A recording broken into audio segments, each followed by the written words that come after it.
tahun ini dan tahun nanti. Dari rumah Hindu Dharma Gedong 3 Warta, kami anak-anak high schooling mengucapkan selamat tahun baru 2022 untuk seluruh umat Hindu Senusantara. Tahun ini dan tahun nanti kan pasti hari ini kita mencari dan pasti terus mencari kemuliaan Sang Yang Widi. Hari ini kita bahagia karena waranugraha ide Sang Yang Widiwasa. Pemirsa, kita jumpa lagi di kanal YouTube HiTV Channel 3 Jembatan Pencerahan. Beberapa menit ke depan, ruang dan waktu Anda akan kami warnai dengan tos tayangan on the spot spesial menyambut tahun baru 2022 dan melepas tahun 2021 dengan berbagai tayangan menarik dan menginspirasi. Tetap di rumah, tetap bersama HiTV Channel 3. Ide Sang Yang Widiwasa. Tahun ini dan tahun nanti kan pasti terus mencari kedamaian Sang Yang Widi.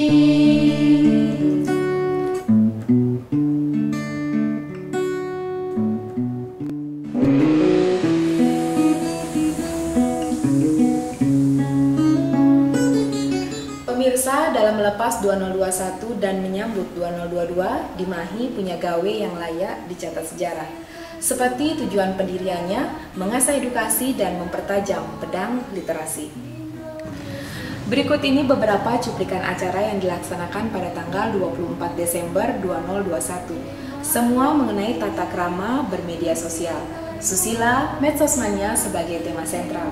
Mulai dari hybrid webinar, teknik bedah buku, workshop bedah buku, hingga peluncuran virtual book dan konvensional book, berbagai lomba-lomba hingga pemotongan tumpang segitiga, etika, logika, estetika setahun Dimahi. Pemirsa, seperti apa Dimahi mengedukasi dan mempertajam pedang literasi? Saksikan tayangan khusus setahun Dimahi.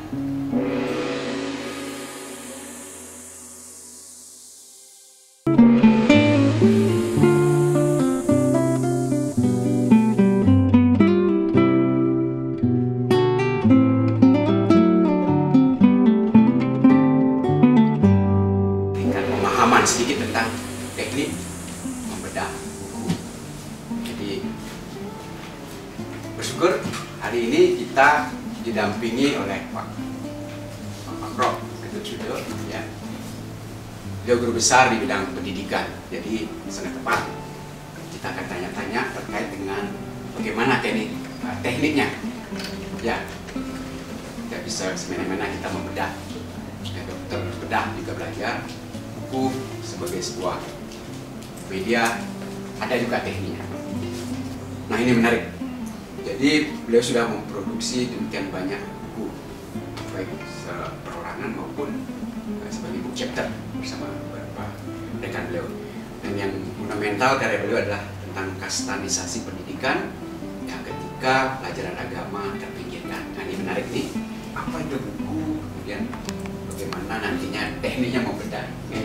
Silakan Pak Prof. Waktu itu.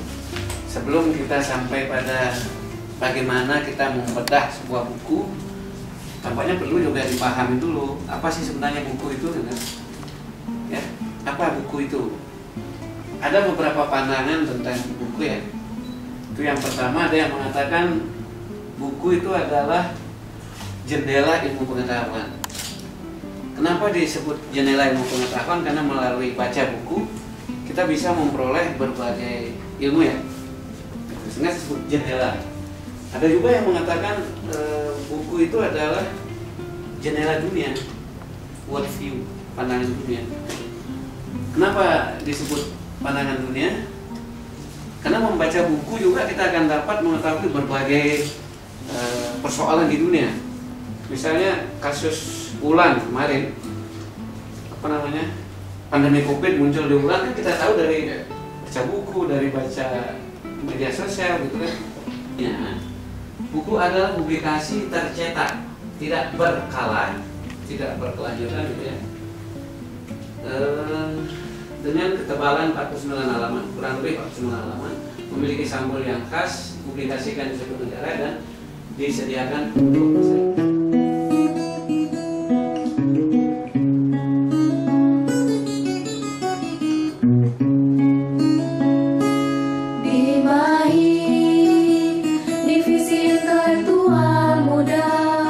Yakni peluncuran 7 buah buku, 2 buku konvensional dan 5 virtual book, Hip Hop Hindu, Hindografi, dan Bumplang-Bumpling karya Tan Wilang, Angin Sunyi karya Pade Swatana, Harmoni Pandemi karya Dimahi.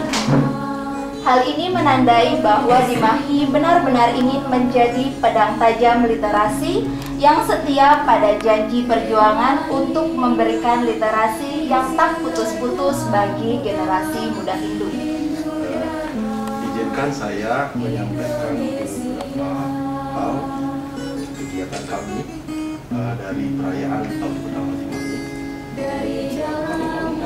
Pada lomba di sini ada lomba PCC, ada foto selfie, kemudian dakwah, satu pendek, poster dan presensi. Tema yang diambil adalah susila medsos mania. Kami juga melakukan pameran buku yang dilaksanakan dari tanggal 16 Desember sampai dengan 16 Januari 2022. Ediatra, Pesta Yatra Plus Education, pendidikan, mengambil tempat di Pura Watu Klotok dan kami sembahyang, kemudian ada diskusi, ambil vlog, termasuk juga ada bersih-bersih pantai di sana. Buku Dimahi yang ketiga, Harmoni Pandemi. Kemudian puncak acara pada saat hari ini kita lakukan dari pagi, kita melakukan kegiatan, ada webinar teknik bedah buku dari Pak Prof. Sudah dan Wisuda. Terima kasih, ucapan terima kasih yang sebesar-besarnya kepada para sponsor, ada dari Mamati, Kesbin, dari Wartam, dan juga dari Museum Peder yang telah mensponsori sehingga kegiatan ini berjalan dengan sukses.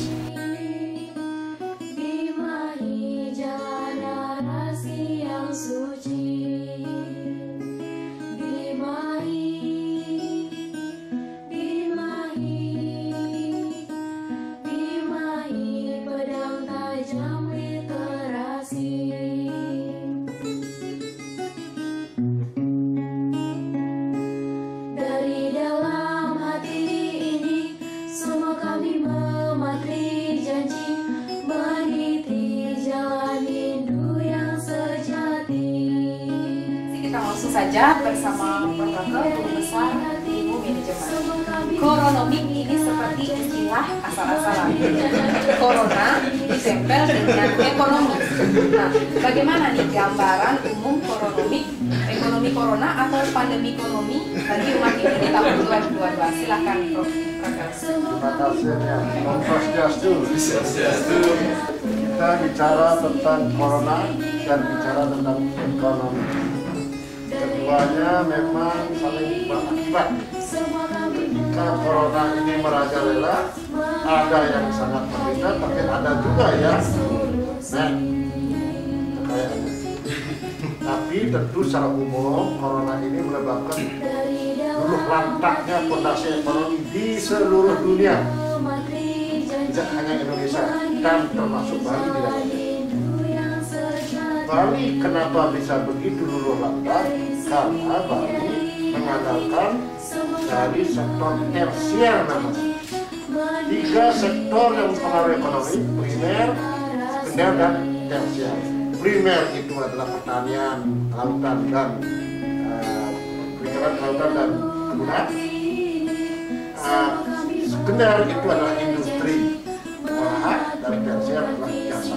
Jasa ini ada salah satunya pariwisata.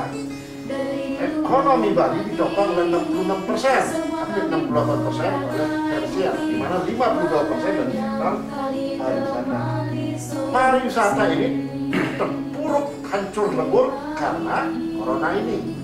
Corona ini mengakibatkan orang tidak bisa berlalu lalang, tidak bisa mobilitas. Sementara orang berwisata tentu mobilitas, kan itu kan, mobile sana kemari. Ini menyebabkan parahnya ekonomi Bali sampai saat ini. Turunan dari pariwisata itu banyak, yang disebut dalam istilah ekonomi disebut dengan multiplier effect, efek pengganda akibat dari menurunnya ekonomi. Nah, lalu bagaimana kita? Apakah kita akan diam terus? Tentu tidak.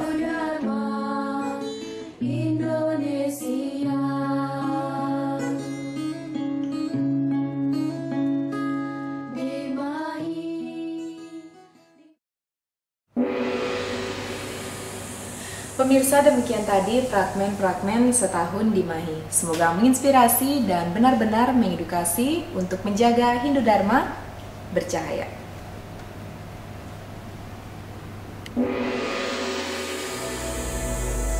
Berikut ini program Cemeti, Cerah 5 Menit akan menemani Anda membuka lebih luas jendela Hindu Dharma untuk pencerahan jiwa.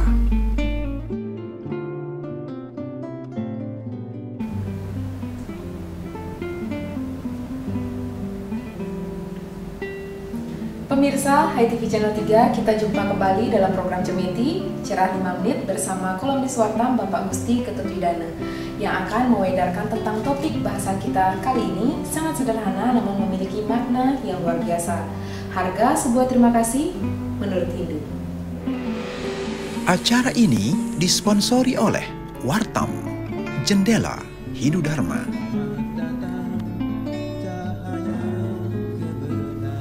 Pakai masker demi kesehatan. Dan pakailah helm demi keselamatan. Lalu bacalah Wartam untuk membuka cakrawala lebih luas untuk ketentraman jiwa. Wartam, membuka mata, menangkap makna. Pemirsa HiTV Channel 3 masih di studio Wartam, Napi Orti Pak Widana. Becek. Ya, selalu sehat sentosa di tengah pandemi. Pemirsa, kita masuk pada topik bahasan kita. Bagian dari 3S, terima kasih adalah senyum, salam, dan sapa. Ini kalimat pertama yang biasanya kita ucapkan saat bertemu seseorang. Nah, bagian-bagiannya diantaranya senyum adalah bagian dari yatnya, salam juga bagian dari yatnya, dan sapaan juga bagian dari yatnya. Nah, apakah terima kasih ini bagian dari yatnya juga, Pak? Ya, betul sekali. Jadi bagian sapa, senyum, kemudian ucapan terima kasih itu satu rangkaian dari suatu perbuatan yang esensinya adalah sebuah yatnya. Mengapa yatnya? Kita tahu yatnya itu esensinya adalah memberikan sesuatu. Ya. Ada pengorbanan, pengabdian, dan sebagainya. Dalam konteks ini memberikan sesuatu. Memberikan sesuatu itu antara lain ucapan terima kasih. Ucapan terima kasih itu tercetus ketika seseorang mendapatkan sesuatu, tidak hanya berupa barang, ucapan, doa, dan sebagainya. Sebagai bentuk menghargai atas ucapan, atas pemberian itu, maka disampaikanlah, dicetuskanlah sebuah kalimat atau kata yang disebut dengan terima kasih. Sesungguhnya kata terima kasih itu mengandung arti timbal balik dia. Kita terima apa yang diberikan, kemudian kita kasih kemudian. Itu kira-kira. Ya, itu kemudian diucapkan menjadi bahasa yang universal, ya. Salam bersama. Ya. Nah, kalau kita hubungkan kata terima kasih ini biasanya dilandasi dengan rasa keikhlasan dan ketulusan. Bagaimana pandangan Bapak? Oh iya, sangat betul sekali. Jadi salam, sapa, senyum, salah satu di antara terima kasih, semuanya itu harus dilandasi oleh rasa yang tulus, ikhlas, ascarya, bahkan cuci dari malu pikiran kita. Karena apa? Karena apa yang kita dapatkan untuk kemudian kita balas dengan ucapan terima kasih adalah sesuatu penghargaan untuk kita, sekaligus menghargai kepada yang memberikan sesuatu berupa barang atau ucapan. Oleh sebab itu, jika cetusan itu memang dilandasi oleh rasa tulus, itu yang disebut dengan yatnya yang sesungguhnya. Tapi kalau sekedar basa-basi atau karena mendapatkan sesuatu, terutama berupa barang, baru mau mengucapkan terima kasih, itu lain lagi persoalan. Karena itu tulus ikhlas itu selalu menjadi kata kunci dari sebuah pikiran, perkataan, dan juga perbuatan, termasuk mengucapkan rasa terima kasih. Nah, ini agak sekuler pertanyaannya, Pak. Yang kita bicarakan sekarang masuk pada harga sebuah terima kasih. Ya. Nah, kalau kita lihat contoh nyata di masyarakat, contohnya misalkan seorang pramuniaga dengan konsumennya. Ketika konsumen ini tidak mengambil kembaliannya, malah diserahkan kepada pramuniaganya, pasti ucapan terima kasihnya bisa berbeda. Mungkin lebih besar, mungkin atau seperti apa. Nah, bagaimana pandangan Bapak menurut Ibu? Nah, dalam contoh tadi itu jelas itu ada motifnya dia.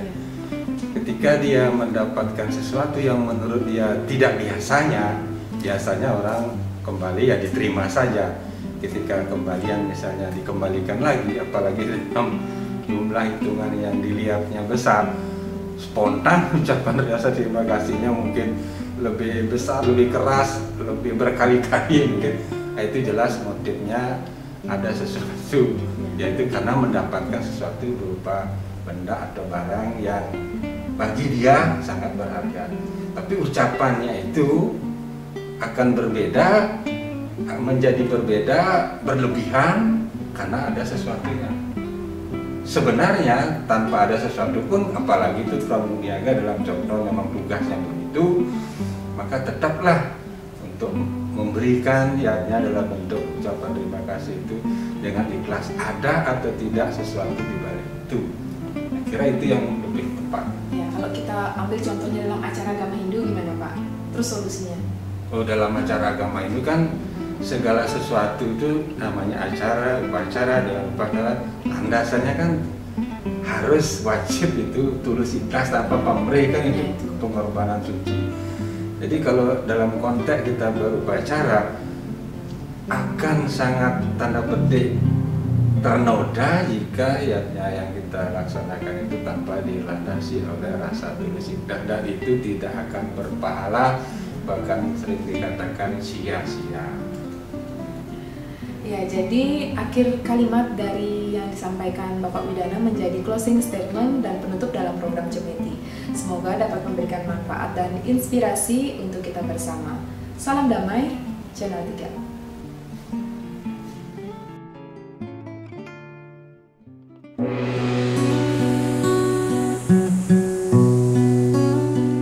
Berikutnya kita nikmati Sundari Nada, jalinan makna di balik nada. Ikuti burung camar, mari kita melayang bagaikan para elang. Mari kita bersila menangkap pendar sinar. Mari kita sembahyang mencari heningnya surya.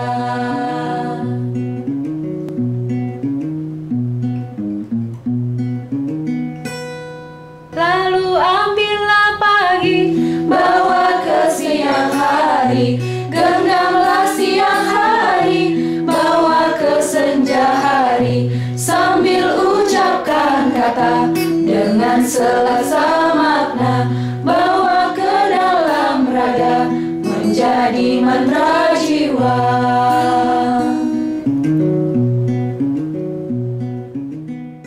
Pemirsa, demikian tadi telah kita simak bersama lantunan Sundari Nada, jalinan makna di balik nada. Semoga nada wacananya dapat bermanfaat dan menginspirasi untuk kita bersama. Mewakili seluruh kru HiTV Channel 3, saya Mia Gandewa pamit undur diri. Terima kasih atas kebersamaan Anda, para pahlawan Dharma. Karena dengan menonton saja, Andalah pahlawan kami yang telah ikut menganyam jembatan pencerahan sampai ke pelosok hati umat sedharma. Mohon maaf jika ada yang tak berkenan. Sampai jumpa dalam suguhan HiTV Channel 3 berikutnya. Selamat melepas 2021 dan menyambut 2022 dengan penuh harapan. Salam damai, Channel 3. Lalu ambillah pagi, bawa ke siang hari, genggamlah siang hari, bawa ke senja hari, sambil ucapkan kata dengan selasa makna, bawa ke masa depan dengan penuh harapan.